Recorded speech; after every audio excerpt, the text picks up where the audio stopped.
긴급 의원총회를 열고 당을 비상대책위원회로 전환하기로 결론했습니다. 당내에서는 친윤계가 이선으로 물러나야 한다는 주장도 나오고 있어 계파 갈등은 여전한 상황입니다. 윤석열 대통령이 휴가 일정을 취소하고 서울에서 전국 부상에 들어갔습니다. 20%대까지 떨어진 지지율 대응책 마련에 매진할 것으로 예상됩니다. 이재명 의원이 국회 국방위에 처음 출석해 미군이 없으면 북한에 진다고 생각하냐고 물었습니다. 또 국회 밖에서는 의원들을 비판할 온라인 플랫폼을 만들자고 제안했는데 당내에서도 반발이 이어졌습니다. 지금 당장 조기 취약 철회하라! 용산 대통령실 앞에서 만 5세 취약 반대 시위가 열렸습니다. 박순애 교육부 장관은 한 발 물러섰는데 논란의 쟁점 따져봤습니다. 코로나 확진자 5명 가운데 1명은 60세 이상인 것으로 집계됐습니다. 위중증 환자 가속화가 우려됩니다.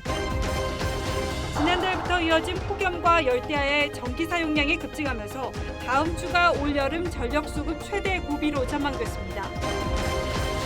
14년 만에 넉 달 연속 무역 적자를 기록했습니다. 원유와 가스 등 에너지 가격 급등이 원인으로 지목됐습니다.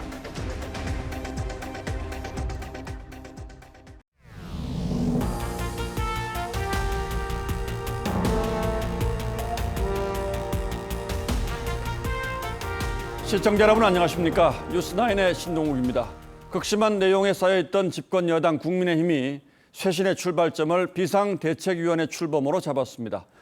지난 주말 사이에 비대위 전환이 가능하다, 그렇지 않다 논란이 컸었는데 결국 의원들의 뜻을 물어서 비대위 체제로 전환하기로 결론을 낸 겁니다.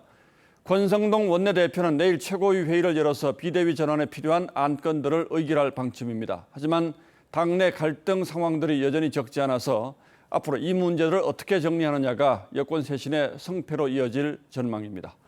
오늘 뉴스9은 복잡한 여당 상황부터 정리해 보겠습니다. 이광희 기자가 취재했습니다. 국민의힘이 긴급 의원총회를 열고 비상대책위원회 출범에 합의했습니다.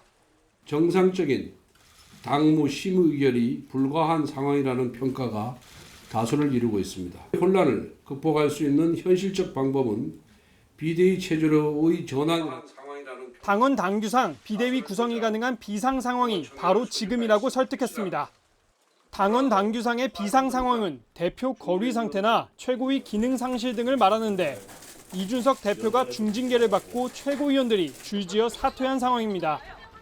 권 원내대표는 의총 직후 최고위를 소집해 비대위 출범을 위한 상임 전국위와 전국위 소집을 의결하려 했지만 조수진 의원이 참석을 거부해 무산됐습니다. 조 의원 측은 최고위원직을 사퇴했기에 참석 대상이 아니었다면서 오후 6시쯤 사퇴서도 제출했다고 해명했습니다. 권 원내대표는 내일 최고위를 열어 비대위 전환을 위한 상임 전국위와 전국위 소집을 요구할 예정입니다. 상임전국위원회와 전국위원회를 통해서 당헌 당규를 해석하고 그다음에 비대위원장을 선출하고. 특히 상임 전국위와 전국위 소집에 부정적이던 서병수 전국위 의장이 소집에 반대하지 않겠다는 입장으로 돌아서면서 내일 최고위 의결을 분수령으로 비대위 구성 작업은 탄력을 받을 전망입니다. TV조선 이광입니다. 오늘 국민의힘 의원총회에서 비대위 전환에 반대한 의원은 친이준석계로 분류되는 김웅 의원이 유일했습니다. 지금 상태로는 안 된다는 공감대는 충분히 확인된 셈이죠. 비대위 체제로 혼란을 수습해 나가자는 큰 줄기는 이렇게 잡혔습니다만 이준석 대표가 강력히 반발하고 있고 권성동 의원이 원내대표직까지 내려놓아야 한다는 주장이 나오고 있어서 앞길은 첩첩산중입니다. 한성훈 기자가 취재했습니다. 오늘 국민의힘 긴급의총에 참석한 의원은 모두 89명. 이 중 단 1명, 김웅 의원만 비대위 전환 결론에 반대했습니다. 비상 상황이라고 하는 의견에 극소수의 의원님들을 제외하고 모두 동의하였습니다. 비대위로의 전환이 이준석 대표의 권리로 이어진다는 점에서 반대 의견이 적지 않을 것이라는 예상이 있었고 이 대표와 가까운 원외 지도부인 정미경, 김용태 최고위원도 비대위 전환에 반대해왔지만 절대 다수 의원의 뜻은 비대위였습니다. 의총을 통해 당 내부 혼란 수습에 얼개는 잡았지만 당 내부에선 혼란의 책임이 있는 권성동 원내대표의 책임론이 여전합니다. 이제는 원내대표도 사퇴하셔야 된다고 생각합니다. 또 권 원내대표와 갈등을 빚었던 친윤계도 전면에서 물러나야 한다는 주장도 나옵니다. 결국 비대위 체제로 전환하더라도 이어지는 조기 전당대회 과정에서 당내 묵은 갈등을 털어내는 게 중요한 숙제로 남게 됐습니다. TV조선 한송원입니다. 예, 국민의힘 상황이 이렇게 복잡합니다. 당초 윤석열 대통령은 오늘부터 지방 휴양지에서 여름 휴가에 들어갈 예정이었습니다. 그런데 나라 사정 그리고 당내 사정이 복잡하게 돌아가자 지방행을 포기하고 결국 서울 자택에서 며칠 쉬기로 했다고 합니다. 휴가 중 대통령의 머릿속은 어디로 향하고 있을지 홍현주 기자가 취재했습니다. 대통령실 관계자는 윤 대통령이 이번 주 서울 서초동 자택에 머물며 향후 전국을 구상하는 것으로 휴가를 보낼 것이라고 말했습니다. 당초 참모들은 역대 대통령이 방문했던 경남 저도 등 지방 휴양지 방문을 건의했지만 윤 대통령이 가지 않는 것으로 최종 결정한 겁니다.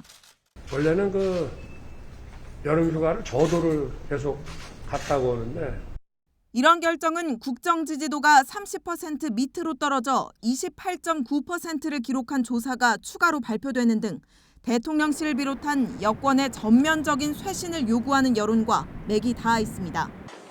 윤 대통령은 휴가에 앞서 추석 물가에 대비하고 대우조선 해양 사태에서 드러난 임금의 이중구조 문제에 대한 개선책을 마련하라고 지시했는데 야당은 민생 경제가 복잡한데 한가하게 휴가를 즐기고 있다고 비판했습니다. 집권당 내부 사정이 복잡하고 민생 경제 위기가 계속해서 하고 밀려오고 있는데 국정 동력을 되살리기 위해서는 대통령실과 여당의 인적 쇄신이 필요합니다. 때문에 윤 대통령의 휴가 구상에 보다 큰 폭의 쇄신 밑그림이 담길 거란 관측도 나옵니다. TV조선 홍현주입니다. 예, 이렇게 비대위로 가기로 결론은 냈는데 제대로 가질지 그리고 비대위가 출범하면 조기 전당대회는 언제쯤 열릴 것인지 그렇게 되면 이준석 대표는 또 어떻게 되는지 궁금한 게 한둘이 아니죠. 국민의힘을 취재하는 이채림 기자에게 좀 더 자세히 물어보겠습니다. 자, 이 기자 어서 오십시오. 자, 어쨌든 비대위로 가긴 했는데 앞으로 남은 절차들이 꽤 있죠. 그렇습니다. 일단 오늘 의총에서의 결론은 이 지금 당의 상황은 비상 상황이기 때문에 비대위를 구성할 수 있다. 이런 정무적인 해석입니다. 예. 비대위를 꾸리려면은 상임전국위와 전국위를 개최해서 구성에 대한 의결을 해야 하는데요. 예. 이를 위해서는 먼저 최고위원회를 열어서 이 상임전국위와 전국위 개최를 의결해야 합니다. 오늘 의원총회 직후에 권성동 원내대표가 최고위를 소집했는데 조수진 의원이 참석을 거부했습니다. 이 정미경, 김용태 최고위원도 불참을 통보했는데요. 이 두 최고위원은 이준석 대표와 가깝고 또 비대위 전환도 반대해왔기 때문에 불참하는 게 당연하게 여겨졌었지만 조수진 의원의 참석 거부로 최고위 의결 자체를 하지 못한 겁니다.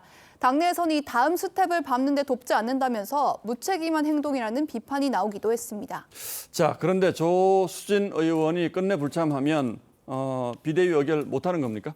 그렇지는 않습니다. 이 사실을 TV조선이 보도를 했는데요. 이 이후에 오후 6시쯤에 아까 리포트에서 보신 대로 사퇴서를 제출을 했기 때문에 의결 정족수가 오히려 줄어들어서 이제는 의결이 가능해진 상황입니다. 그러니까 조수진 의원은 사퇴했기 때문에 오히려 의결 정족수에 포함이 되지 않는다 이런 얘기군요. 네네. 이렇게 되면 내일 아침이라도 당장 이제 최고위를 열어서 추가 절차를 의결할 수가 있게 되는데 그렇게 되면 이번 주 안에 비대위는 출범을 할 수가 있을까요? 네, 아마 시기적으로 가능할 것 같습니다. 일단 전국위원회와 상임전국위원회의 경우에는 전국에 있는 당 수백 명이 좀 참석을 해야 되기 때문에 통상 사흘 전에는 개최를 통보합니다. 예. 그러니까 금요일에 개최한다 하더라도 내일쯤에는 개최를 공지해야 하니까 시간 여유가 없는 편입니다. 그래서 권성동 원내대표도 내일 최고위원회를 열어서 비대위 전환과 관련된 안건들을 의결할 것으로 보입니다. 오늘 의원총회에서 김웅 의원이 유일하게 비대위 전환을 반대했다고 하는데 그 반대 이유도 사실은 이렇게 되면 이준석 대표 복귀가 어려워진다 이런 거겠죠? 그렇습니다. 이준석 대표에 대한 윤리위의 징계 이후에 좀 수면 아래로 가라앉았던 유승민, 이준석계 그리고 친윤계 간의 갈등이 수면 위로 다시 좀 나오는 분위기입니다. 예. 김웅 의원은 이 대표 징계에 이어서 오늘 의원총회에서도 비대위에 반대한다는 뜻을 분명히 했는데요. 왜 반대하는지 의총에서 분명하게 밝히지는 않았지만 이준석 대표가 복귀하기 어려워진 상황이 부당하다는 의견을 갖고 있는 것으로 확인됐습니다. 예. 비대위 전환을 공개적으로 비판해온 이준석 대표도 이미 사퇴 선언을 한 최고위원들이 비상 상황이란 얘기를 표결한다는 것 자체가 1년간 경험해온 논리의 수준이라는 글을 SNS에 오늘 올렸습니다. 이런 비대위 전환에 대해서 이준석 대표도 분명히 반대한다. 이건 이제 분명히 한 셈인데 이렇게 되면 이준석 대표가 법적 대응, 가처분 신청이라든지 법적 대응에 나설 가능성은 없겠습니까? 일단 가능성 자체는 열려 있다고 봐야 할 것 같습니다. 예. 그런데 윤리위의 징계 결정 이후에 이 징계의 당위성을 법적으로 다투는 것도 선택하지 않았기 때문에 이번 비대위 전환 결정에 대해서 어떤 대응을 할지 이건 좀 더 지켜봐야 할 것 같습니다. 예, 이준석 대표는 정치적으로 좀 고민을 하겠죠. 그러나 비대위가 구성된다고 하더라도 앞으로 상당 기간 진통을 피하기는 어렵겠군요. 네. 예, 이채림 기자 잘 들었습니다. 다음 민주당 대표로 유력한 이재명 의원이 초선으로 국회 상임위 데뷔전을 치렀습니다. 중진 의원들이 많이 포진한 국방위에 합류했는데 첫날부터 국방부 장관과 설전을 벌였습니다. 특히 미국이 없으면 북한의 진언하는 등의 질문으로 국방장관을 몰아붙이며 자신의 안보관을 분명히 드러냈습니다. 보도에 정민진 기자입니다. 국방위 회의장에 처음 들어선 이재명 의원이 낯선 듯 길을 헤맵니다. 일로 오셔야 됩니다. 이 의원은 친 이재명계 자장인 정성호 의원과 귓속말을 주고받으면서도 이종석 국방부 장관에게는 시종 한반도 긴장 완화를 주문했습니다. 꼭 안 해도 될 그런 자극적 언행이나 이런 것들을 통해서 괜히 위기를 더 조장할 필요는 없다. 전시작전권 전환 문제를 놓고는 설전도 벌어졌습니다. 여전히 미군이 없으면 북한 전력에 밀린다, 진다 이렇게 생각하십니까? 북한의 핵까지 고려한다면은 저희들은 핵은 그것은 심각하게 봐야 됩니다. 군사 주권을 다른 나라에 위탁하거나 공유하고 있는 나라가 어디 있습니까? 우리나라 빼고. 다른 나라에 위탁하고 있는 상황은 아니라는 점을 제가 설명을 한번 드리겠습니다. 여당은 동맹과 자주는 감정의 문제가 아니라 생존의 문제라고 비판했습니다. 전 세계에 모든 군사적이나 안보적 이해를 스스로 혼자 힘으로 해결하는 나라가 있습니까? 이 의원은 성남시장이던 지난 2016년 북핵 위기가 커진 시점에 북한을 압박할수록 무기 개발에 집착한다는 발언으로 논란을 낳았고 지난 3월 대선 후보 땐 북한은 좀 사나운 힘약한 친구라고 표현하기도 했습니다. TV조선 정민진입니다. 이재명 의원의 다른 발언들도 연일 논란이 되고 있습니다. 얼마 전 저소득층의 국민의힘 지지는 언론 탓이라고 말해서 구설에 올랐는데 오늘은 당원들이 의원을 욕할 수 있는 온라인 플랫폼을 만들자고 제안해 이런저런 논란들로 이어졌습니다. 민주당 내에선 강성 지지층을 이용해 반대 의견을 급박하려는 의도냐는 비판이 이어졌습니다. 김아림 기자가 취재했습니다. 지난 주말 경북 안동에서 열린 지지자 모임. 이재명 의원은 당원들이 의사표현할 곳이 없어 의원들에게 문자 폭탄을 보내는 거라며 온라인 소통 플랫폼 신설을 제안했습니다. 욕할 수 있게, 비난할 수 있게 한 칸을 만든 다음에 오늘의 가장 많이 비난받은 국회의원 땡땡땡. 당내에서는 강성 지지층의 문자 폭탄을 유도한다는 비판이 잇따랐습니다. 당권 주자인 박용진 의원은 반대 의견을 겁박하려는 의도라며 실망스럽다고 했고 강훈식 의원은 비난과 항의 숫자를 줄 세우는 것은 민주주의 퇴행이라고 꼬집었습니다. 조홍천 의원도 순한 맛 문자 폭탄이냐며 이게 이 의원이 말한 새로운 민주당의 길이냐고 반문했습니다. 하지만 이 의원 측은 소통을 위한 제안의 취지가 왜곡됐다고 했습니다. 저소득층의 국힘 지지자가 언론 탓이라는 이 의원 발언에 대한 반발도 여전히 이어집니다. 노인 빈곤층이 많아 생긴 착시 현상을 무시한 발언이란 겁니다.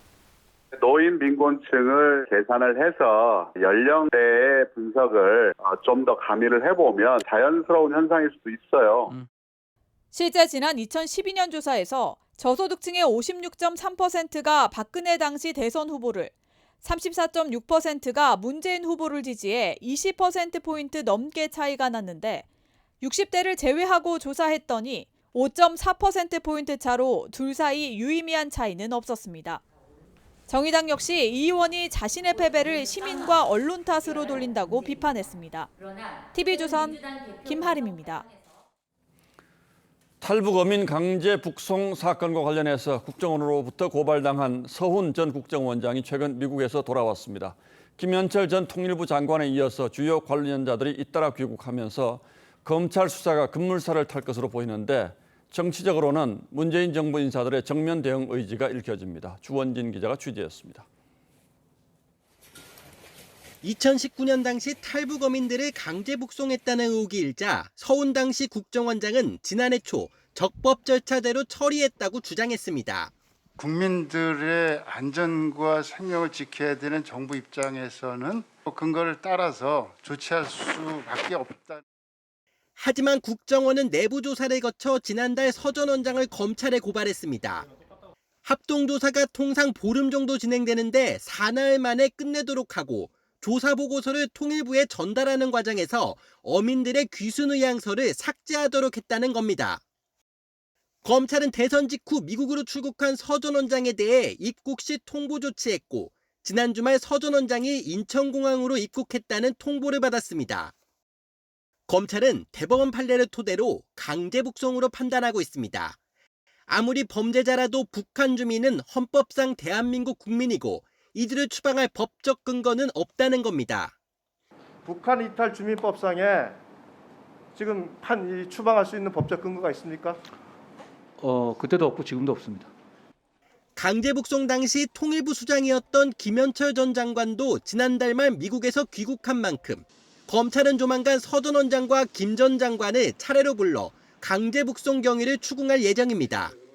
TV조선 주원진입니다.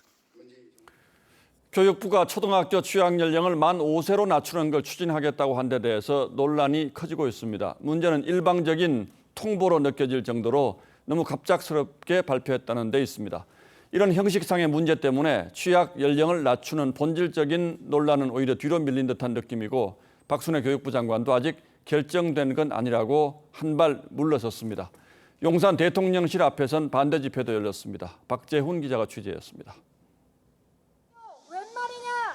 용산 대통령실 앞에 400여 명이 모여 항의 구호를 외칩니다. 교육부는 지금 당장 조기 취학 철회하라! 학부모와 교원 등 40여 단체는 대통령 공약에도 없던 중대 사안을 공론화 한 번 없이 추진한다고 비판했습니다. 하루 만에 장관의 보고와 대통령의 지시에 의해서 대한민국 학제가 개편된다는 기가 막히는 정부는 부모 경제력에 따른 교육 격차 해소 목적이라고 했지만 학부모들 시각은 다릅니다. 지금도 많은 부모님들이 조기 사교육을 그것이 빨라질 거라는 부담이 커지는 교육 전문가도 아닌 박 장관이 사회적 파장이 큰 입학 연령 하향 추진을 대통령에게 덜컥 보고한 게 적절한지에 대한 비판도 나옵니다. 논란이 커지자 한덕수 국무총리가 다양한 의견을 경청하라고 지시했고 1시간 만에 박 장관이 결정된 건 없다고 물러섰습니다. 모든 것은 열린 자세로 사회적 합의를 도출해 나가는 과정을 거칠 것입니다. 교육부가 대통령에 보고한 외고 폐지에 대해서도 외고교장협의회가 시대착오적, 반교육적이라는 성명을 내며 강력 반발했습니다. TV조선 박재훈입니다. 예, 맞습니다. 사실 간단한 문제가 아니죠. 국가가 공교육의 테두리 안에 좀 더 많은 걸 가져오겠다는 취지는 이해합니다만 그렇다고 이렇게 마구잡이로 결정할 일은 아닌 듯합니다. 뭐가 문제인지 따져보겠습니다. 오늘부터 따져보니는 홍혜영 기자와 함께하겠습니다. 자, 홍 기자 어서 오십시오.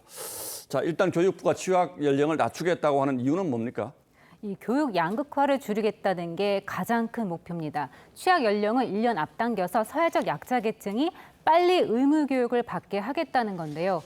초기부터 벌어지는 교육 격차를 줄이겠다는 취지입니다. 한 번 이렇게 누적된 지식을 다른 아이들이 초월하기는 굉장히 어렵습니다. 그러니까 조기에 그런 출발선상에서 우리 아이들이 공정한 교육 기회를 받는 것이 필요하다는 생각에서 나왔고요. 또 입학과 졸업이 당겨지면 이 사회에 진출하는 시점이 줄어들 거라는 기대도 있습니다.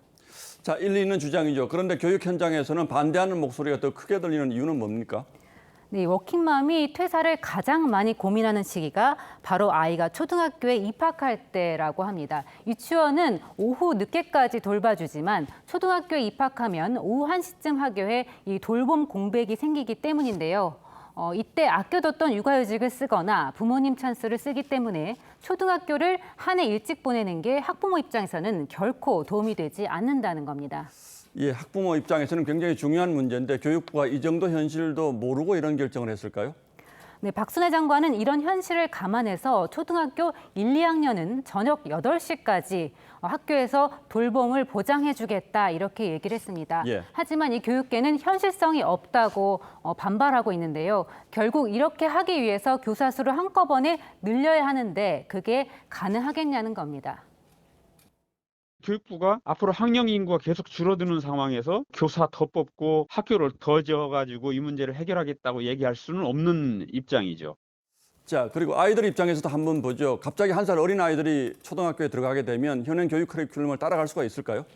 네, 아이들의 신체 발달과 인지 발달이 과거보다 훨씬 빨라졌기 때문에 만 5살 입학도 문제가 없다는 게 이 정부의 입장입니다. 예. 하지만 지금 1학년도 40분 수업에 집중하기 힘든데 만 5살짜리가 가능하겠냐? 또 이맘때 아이들은 학습 외에도 식사나 배변 등 기본 생활을 돌봐줘야 되는데 20-30명씩 하는 학급에서 가능하겠냐? 이런 주장도 있습니다. 예, 뭐 이 문제는 보완이 가능하긴 하겠죠. 그런데 취약 연령 당기는 문제가 이번에 처음 나온 얘기는 아니잖아요. 네, 맞습니다. 김영삼 정부 때부터 검토를 해왔고 노무현 정부와 이명박 정부도 추진을 한 적이 있는데요. 당시에도 연구 결과 발달에 적합하지 않다는 의견이 나왔었고 또 만 5살 사교육이 오히려 더 증가할 가능성이 있다. 출산율을 올리는 데도 도움이 되지 않는다. 이런 연구 결과가 나오면서 조기에 접었습니다. 예, 뭐 굉장히 복잡한 변수들이 많군요. 그런데 다른 나라들은 어떻게 하고 있습니까?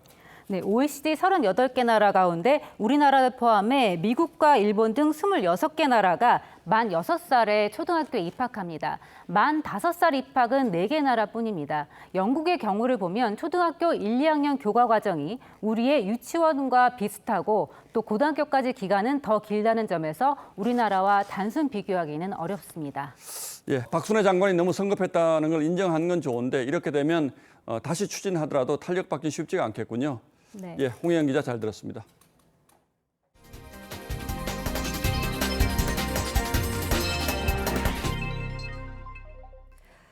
때이른 폭염에 지난달 이 무더위와 열대야까지 더해지면서 전력 수요가 지난달 역대 최고를 기록했습니다. 문제는 이번 주 내내 무더위가 전망된 만큼 전력 수급의 최대 고비가 다음 주로 예상되고 있다는 건데요. 전력 대란이 오는 상황도 배제할 수 없는 상황입니다. 장혁수 기자가 보도합니다. 무더위가 이어지면서 가게마다 문을 활짝 연 채 냉방을 하고 사람들은 시원한 음료수를 마시며 더위를 피합니다. 마스크 안에 습기가 너무 차가지고 약간 물속을 걸어 다니는 느낌. 에어컨이나 선풍기 같은 거 이제 무조건 켜게 될 수밖에 없어가지고. 8월을 앞두고 전력 수요는 이미 최고치를 기록했습니다. 7월 월 평균 최대 전력은 82,007메가와트로 기존 최고치인 지난해 7월에 81,158메가와트를 뛰어넘었습니다. 7월 한 달간 폭염과 열대야가 계속되며 전력을 안정적으로 공급할 수 있는 마지노선인 전력 공급 예비율 10%도 세 차례나 밑돌았습니다. 사실은 8월 두 번째 주에 지금 전력 수요가 피크를 갈 것으로 예상을 하고 있는데 벌써 지금 최대 수요를 경신한 그런 상황이기 때문에 전력 수급 불안감이 높아지면서 2013년 이후 9년 만에 비상경보가 발령될 가능성도 나오고 있습니다. 비상경보 경계 단계가 되면 긴급 절전이 이루어지고 심각 단계에선 일부 지역에 강제 단전 조치가 시행됩니다. 무더위에 구름까지 끼면서 태양광 발전 효율이 떨어지는 것도 우려를 키우고 있습니다. 구름이 엄청나게 많이 껴서 흐려운데 굉장히 더운 그런 상황이 되면 태양광 발전기가 이제 전기를 생산하지 못하다 보면 모레 비가 그치면 체감 온도가 33도 넘게 오르는 폭염이 다시 찾아와 전력 수요도 급격히 늘어날 전망입니다. TV조선 장혁수입니다. 더워도 너무 더운 날씨에 아예 휴대용 선풍기 들고 다니는 분들 많죠. 이 아이들 유모차에 달 수 있는 선풍기부터 사람 목에 걸칠 수 있는 이른바 목 선풍기까지 그 종류도 다양한데요. 이런 휴대용 선풍기에서 전자파가 나온다는 지적에 과학기술부가 직접 시험에 나섰습니다. 시험 결과는 유혜림 기자가 전하겠습니다. 휴대용 선풍기에 전자파 측정기를 가져다 대자 순식간에 726mgauss까지 치솟습니다.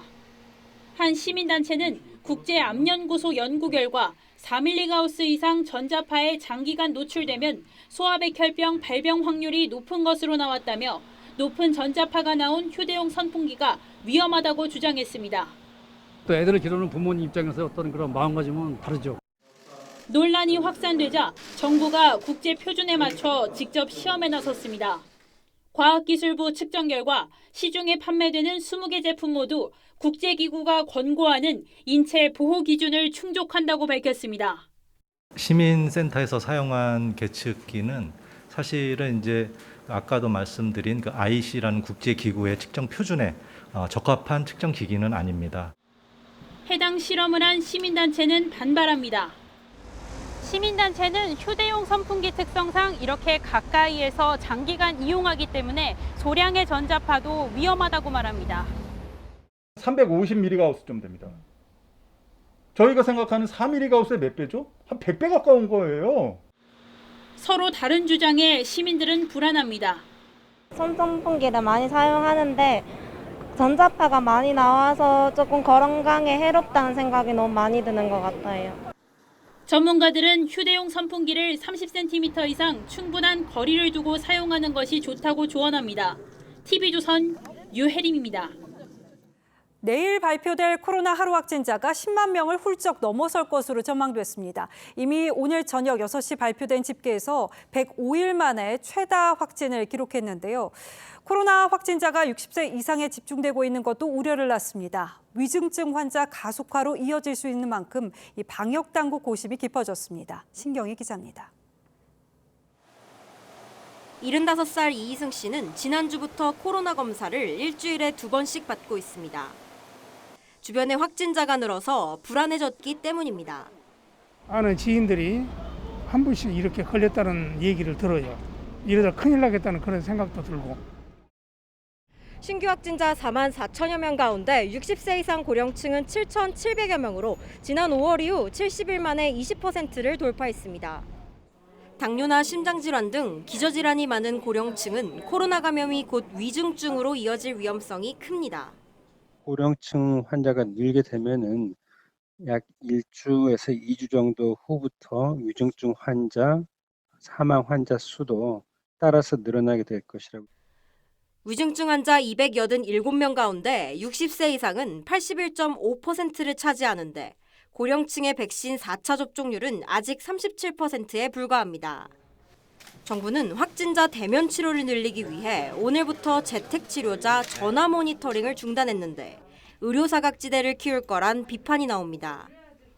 스마트폰 등으로 병원별 대면 진료 여부와 병원 운영 시간을 확인하는 게 고령층에게는 어렵기 때문입니다. TV조선 신경입니다. 전국 장애인 차별 철폐연대가 28일 만에 출근길 승하차 시위를 재개했습니다. 장애인 예산 확충 요구에 대한 정부 답변을 얻지 못했다는 이유를 들었는데요. 경찰은 불법 시위로 규정해서 집중 수사할 방침입니다. 박한솔 기자입니다.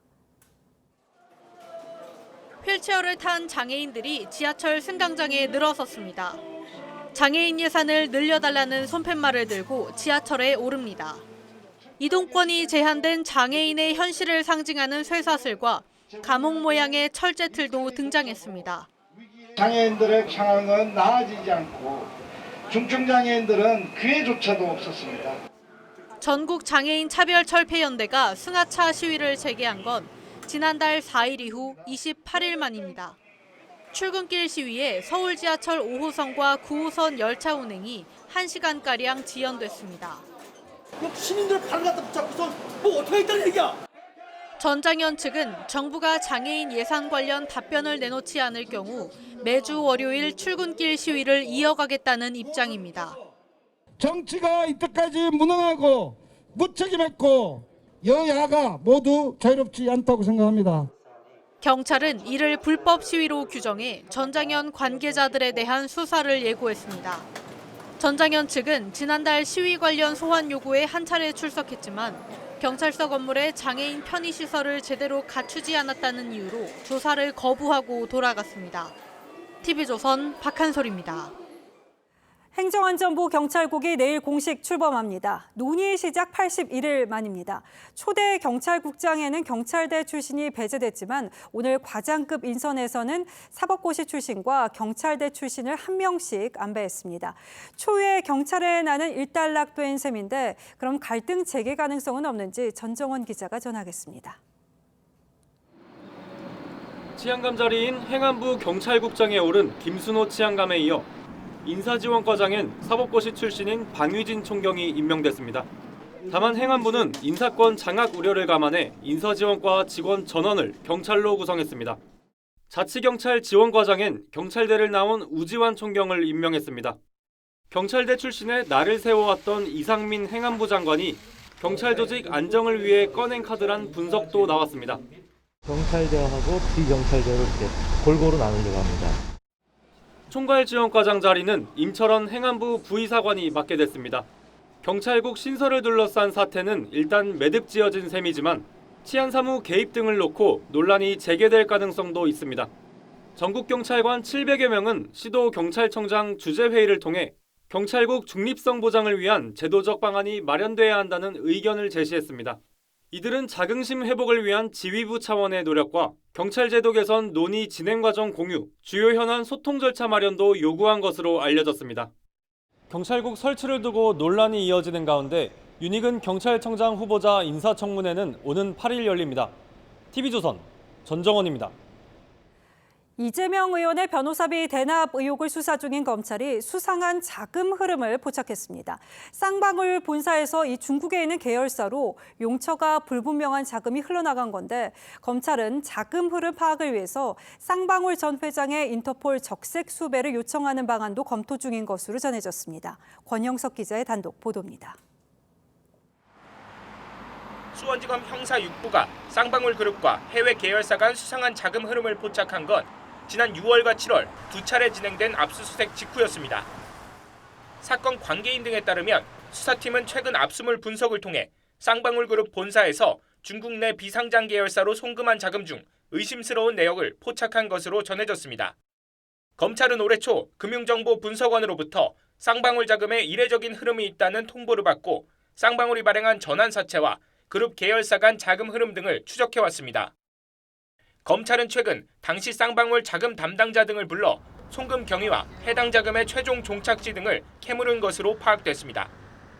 검찰은 강제수사 개시 전 해외로 출국한 김모 전 쌍방울 회장 소환 조사를 위해 인터폴 적색 수배를 요청하는 방안도 검토 중인 것으로 전해졌습니다. 쌍방울 측은 이와 관련해 해외 송금 과정에서 문제될 만한 자금은 없었다고 주장했습니다. 이재명 의원의 변호사비 대납 의혹을 수사 중인 수원지검 공공수사부는 다음 달 9일 공소시효 만료 전 수사를 마무리할 방침인 것으로 알려졌습니다. TV조선 권영석입니다.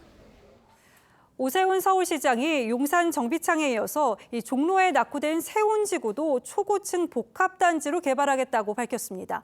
용도와 용적률 제한 없이 고밀 복합 개발을 한다는 구상인데 기대와 달리 우려와 반대하는 목소리도 만만치 않습니다. 고서정 기자가 현장을 다녀왔습니다.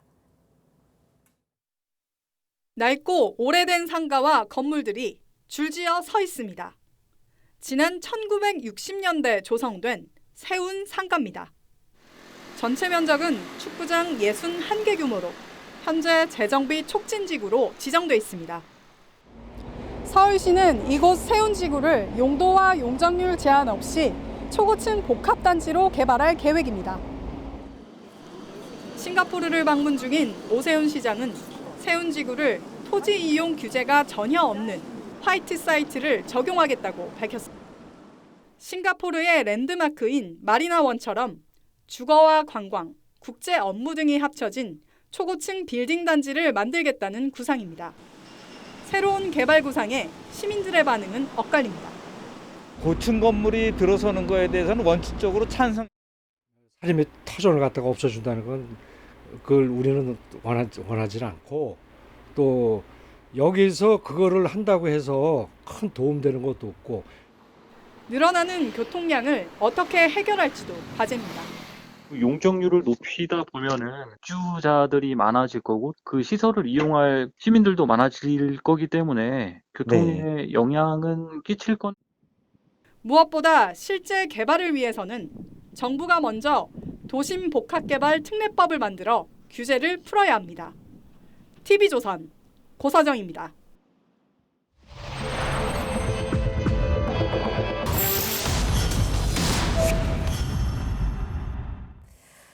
이 충주 사과로 만든 미국식 발효주 애플 사이더와 수입 쌀로 빚은 막걸리 가운데 어느 쪽이 전통주일까요? 정답은 산지 재료를 쓴 애플 사이더입니다. 술을 빚는 방식이 아니라 재료가 전통주 여부를 결정하고 있는 거죠.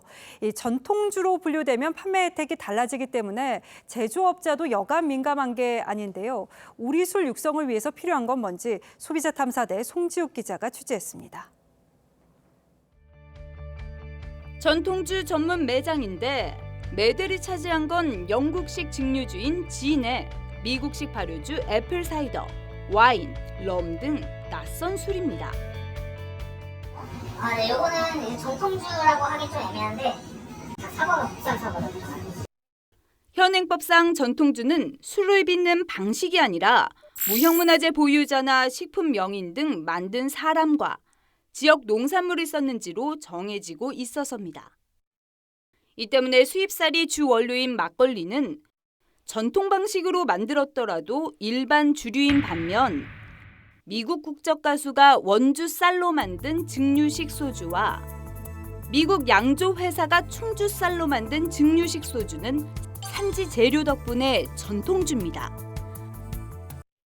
전통주로 인정받으면 50% 세금 감면과 온라인 판매 혜택을 누릴 수 있다 보니 농업법인을 만들어 전통주 요건부터 맞추는 신생업체들도 생겨납니다. 많이 안 됐어요. 한 3년? 3년 정도? 2, 3년 된 것 같아요. 그게 인증받고 참아니까. 하지만 산지 농산물을 쓴다고 해서 다 전통주가 되는 것도 아닙니다.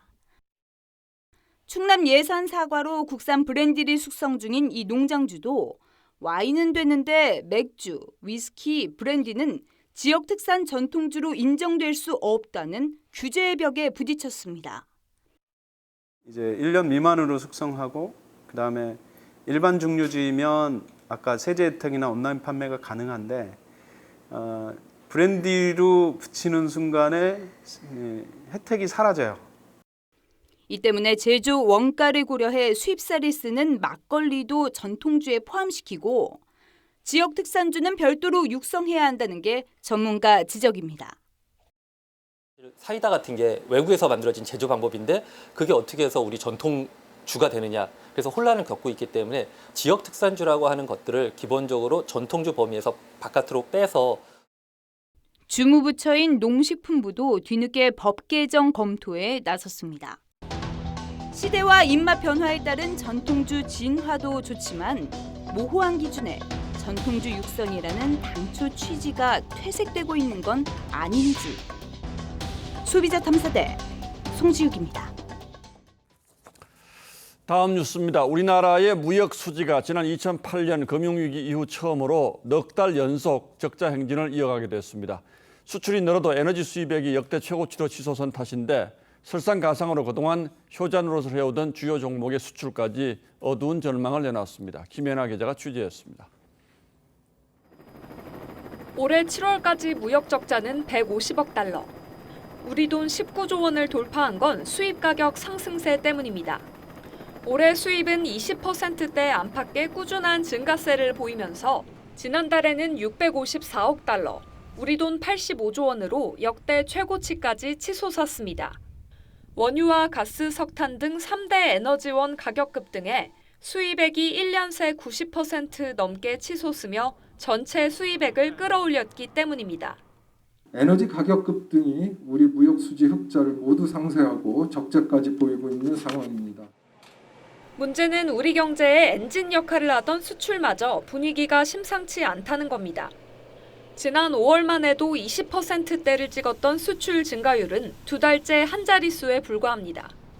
전체 수출의 23%를 차지하는 대중무역이 중국 경기 둔화 탓에 석 달 연속 적자를 보인 영향이 큽니다. 1992년 이후 30년 만입니다. 주요국 경제가 긴축으로 돌아서면서 다른 수출선을 찾기도 어렵습니다. 중국 경제가 그렇게 회복될 가능성이 적고 세계 경기 침체 때문에 우리 수출도 그렇게 크게 늘어나기가 어려운 그런. 고물가, 고환율, 저성장이 겹친 가운데 연간 경상수지와 재정수지까지 25년 만에 처음으로 쌍둥이 적자에 빠질 거란 우려가 점점 커지고 있습니다. TV조선 김예나입니다. 예, 아직은 폭염이 이어지고 있어서 실감나진 않으시겠지만 추석이 벌써 한 달이 앞으로 다가왔습니다. 그런데 벌써부터 추석 제사상 차릴 일이 걱정입니다. 가뜩이나 물가가 올랐는데 폭염까지 겹치면서 과일과 채소 작황까지 나빴기 때문이죠. 구체적으로 얼마나 오를 것 같은지 김충년 기자가 일찌감치 시장을 돌아봤습니다. 올해 추석 연휴는 9월 9일부터로 평년보다 3, 4주일 빠릅니다. 명절이 불과 한 달여 앞으로 다가왔는데 성수품 가격은 오름세를 보이고 있습니다. 성수품은 추석에 수요가 몰리기 때문에 정부가 가격을 집중 관리하는 품목입니다. 배추, 무, 양파, 마늘 등 채소류, 사과, 배 같은 첨가물, 소고기, 닭고기, 계란 등 축산물이 포함됩니다. 특히 첨가물이 비상입니다. 사과 시세는 평년보다 30% 가까이 높습니다. 봄철엔 수입 과일이 주로 팔리는데 우크라이나 사태 등으로 수입산이 워낙 오르다 보니 국내산 사과가 많이 팔리면서 가격도 함께 올랐습니다. 그러다 보니까 좀 나가는 개수가 많아지면서 지금 뒤늦게 6월에 지금 6, 7월부터 재고가 없어가지고 그 작년 사과임에도 불구하고 이제 엄청 높은 시세를. 추석이 너무 빨라 과일이 충분히 익기 전인데다가 올여름 무더위가 길어지면서 사과 작황도 나빠 사과값은 추석 때까지 비쌀 전망입니다. 채소류도 상황이 좋지 않습니다. 오늘 배추 평균 소매가는 6,709원으로 1년 전보다 89% 올랐고 무도 69% 뛰었습니다. 양파는 40%, 양배추는 25% 올랐습니다. 축산물 가격도 전년보다 오름세입니다. 소비자들은 걱정이 앞섭니다. 물가가 너무 비싸다고 하니까 이번 추석은 좀 규모를 좀 줄여서 좀 정성으로 대신해서 좀 소규모로 하려고. 정부는 빠르면 이번 주에 추석 성수품 수급 대책을 발표한다는 계획입니다. TV조선 김충령입니다. 최근 북한에서 열린 정전협정일 기념 공연에서 거물급 신인 여가수들의 모습이 공개됐습니다. 국내에서 2000년대에 유행하던 헤어스타일과 화장을 하고 등장했는데 내용은 체제 선정과 선동 등 그간 보여온 것과 같았습니다. 보도에 권은영 기자입니다.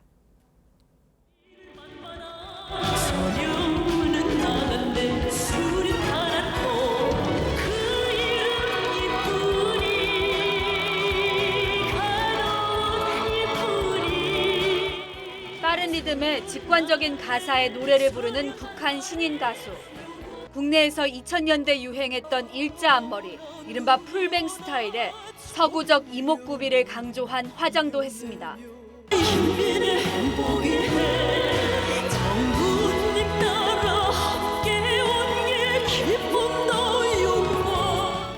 이전의 북한 가수들과는 확연히 다른 모습이지만 모두 북한 체제를 선전하는 노래를 부릅니다.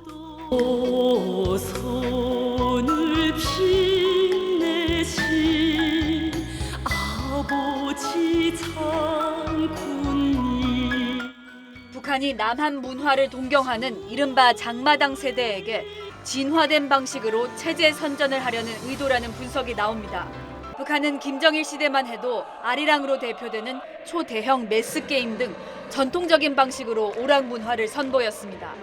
한국에 대한 문물을 포함해서 노출이 됐기 때문에 좀 더 새로운 형태의 그런 접근 방식을 통해서 선전을 하고 있다고 판단이 되거든요. 은하수 관현악단 독창 가수 출신인 북한 리설주는 이날 행사를 지켜보며 눈물을 쏟기도 했습니다. TV조선 권은영입니다. 미국에 대한 중국과 러시아의 위협 수위가 높아지고 있습니다. 미국 펠로시 하원 의장이 동아시아 순방길에 올라서 이 대만행 가능성이 점쳐지자 중국은 첨단 무기 훈련 장면을 잇따라 공개했고 러시아 역시 극초음속 미사일 실전 배치를 예고했습니다. 최원희 기자가 보도합니다. 낸시 펠로시 미국 하원 의장이 싱가포르를 시작으로 동아시아 순방에 돌입했습니다. 초미의 관심사는 대만을 방문할지 여부입니다. Washington have been urging Pelosi to come to Taiwan, despite the fact that China has been lashing out using their state media to make, and also their foreign ministry and their defense ministry to make threats. 중국은 극초음속 미사일 둥펑 17을 처음 발사하며 보란 듯이 무력 시위에 나섰습니다. 육해 공군이 첨단 무기로 목표물을 명중시키는 장면을 잇따라 공개하더니 내일부터는 남중국해 군사훈련까지 예고했습니다. 펠로시 의장이 대만을 방문하면 심각한 결과를 초래할 것이라고 압박했습니다. 严重破坏中美关系，导致非常严重的事态和后果。 러시아도 무력을 과시하며 미국을 위협하긴 마찬가지입니다. 푸틴 러시아 대통령은 해군 기념식에서 극초음속 미사일 치르콘 실전 배치를 예고했습니다. 치르콘은 기존 미사일 방어 체계로는 요격이 불가능한 것으로 알려졌습니다. 새 해양 독트린에도 서명했는데 미국을 최대 안보 위협이라 명시한 내용이 담겼습니다. TV조선 최원입니다. 전쟁과 폭탄 테러 같은 사회의 아픔을 그림으로 그려낸 동시대 작가가 있습니다. 어둡고 비장한 작품을 연상하실 것 같지만 이 작가의 그림은 밝고 화려합니다. 그 이유를 박소영 기자가 소개합니다. 하얀 배경 위 강렬한 색을 입은 형체. 설원을 누비는 아이스하키 선수를 연상시키지만 알고 보면 1차 대전에서 다리를 잃은 두 소년병이 의지하며 걷는 모습입니다. 시끌벅적한 축제의 한 장면을 묘사한 듯한 또 다른 작품. 케냐에 있는 미국 대사관이 폭탄 테러를 당한 사건을 그렸습니다. 독일 출신 회화 작가 다니엘 리히터는 작품의 사회적 메시지를 묵직하게 담아내면서도 표현 방식에 있어서는 관람객의 예상을 비켜갑니다. 보는 사람에 따라서 다양한 해석을 내릴 수 있는 그것이 바로 현대적 역사화를 그리는 다니엘 리히터식 화법이라고 할 수 있죠. 암울한 사건을 형상화하는 데 화려하고 강렬한 색을 동원한 것은 장면이 한 가지 시선으로 규정되는 것을 피하기 위해서입니다.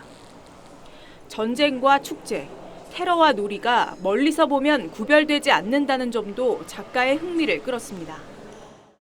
It's not only a revelation, it also forces you to consider your thoughts, emotions, like the clichés you think and all that.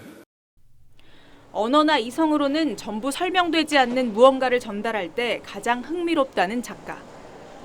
관람객도 익숙한 사고를 뒤집는 반전의 묘미를 만끽할 수 있습니다. TV조선 박소영입니다.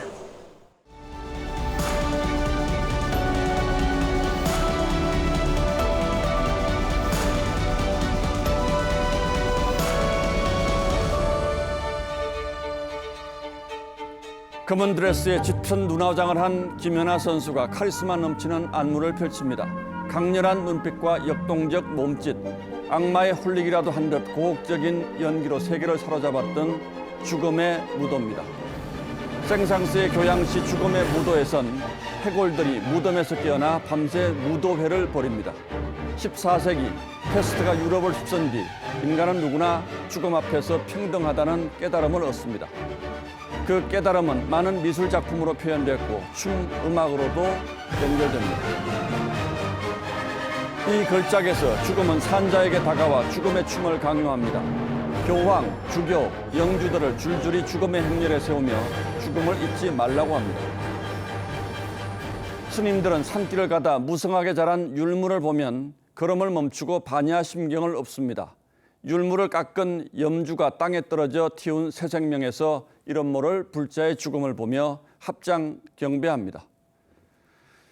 이어령 선생도 병상에서 쓴 마지막 글에서 남을 위해 흘리는 눈물이 가장 아름답고 힘있다고 했죠. 이재명 의원과 직간접으로 연관된 의혹의 실마리를 쥔 사람들이 벌써 4명째 갑자기 유명을 달리었습니다. 우연치고도 참으로 공교로운 우연의 연속입니다. 이번에 숨진 사람은 김혜경 씨의 법인카드 불법 유용 의혹과 관련해 경찰 조사를 받은 뒤에 극단적인 선택을 했습니다. 그의 명의로 된 개인 카드로 결제를 하고 나중에 취소한 뒤에 법인카드로 다시 결제한 기록이 나왔다고 합니다. 그는 경기도 산하기관 비상임 이사로 활동하기도 했습니다.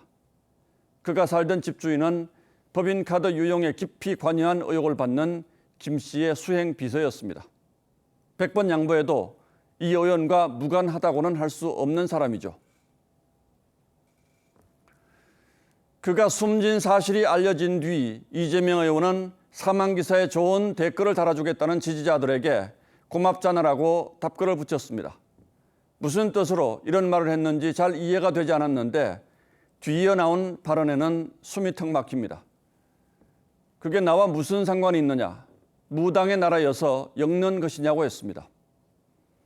대장동 사업과 관련이 있는 성남시 산하기관의 전 간부가 극단적 선택을 했을 땐 모르는 사람이라고 했죠. 그의 시신이 장지로 떠나던 날에는 산타 차림으로 춤추는 영상을 올렸습니다. 이재명 의원은 같은 집에서 살고 있는 부인이 경기도의 법인카드를 함부로 썼다는 의혹을 받고 있습니다.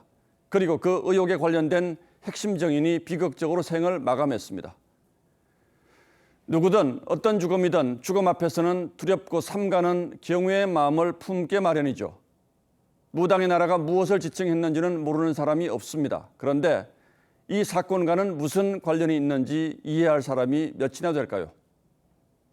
돌아가신 이어령 선생은 대립과 분열의 피눈물이 흐르는 현실 속에 절실한 것은 눈물 한 방울이라고 했습니다.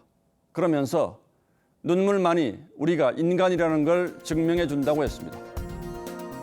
8월 1일 앵커의 시선은 눈물 한 방울이었습니다.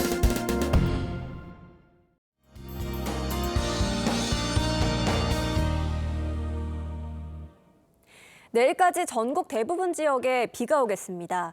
특히 수도권과 강원도를 중심으로 새벽부터 아침 사이 비가 집중될 것으로 보이는데요. 100mm가 넘는 곳도 있겠습니다. 우산을 꼭 챙기셔야겠습니다. 다시 대부분 지역에 폭염특보도 내려졌는데요. 날이 습하기 때문에 더 후덥지근하게 느껴지고 있습니다. 더위는 밤 사이에도 계속되겠는데요. 대부분 지역이 25도 이상을 유지하겠고요. 내일 낮 기온은 대구가 33도, 서울은 29도를 보이겠습니다. 체감상으로는 33도가 넘는 것처럼 느껴지겠습니다. 모레부터는 소나기가 자주 내리겠고요. 열대야와 폭염이 이어지겠습니다. 당분간 온열 질환과 식중독을 조심하셔야겠습니다. 날씨였습니다. 예, 8월 1일 월요일 뉴스9는 여기서 모두 마치겠습니다. 시청해주신 여러분 고맙습니다.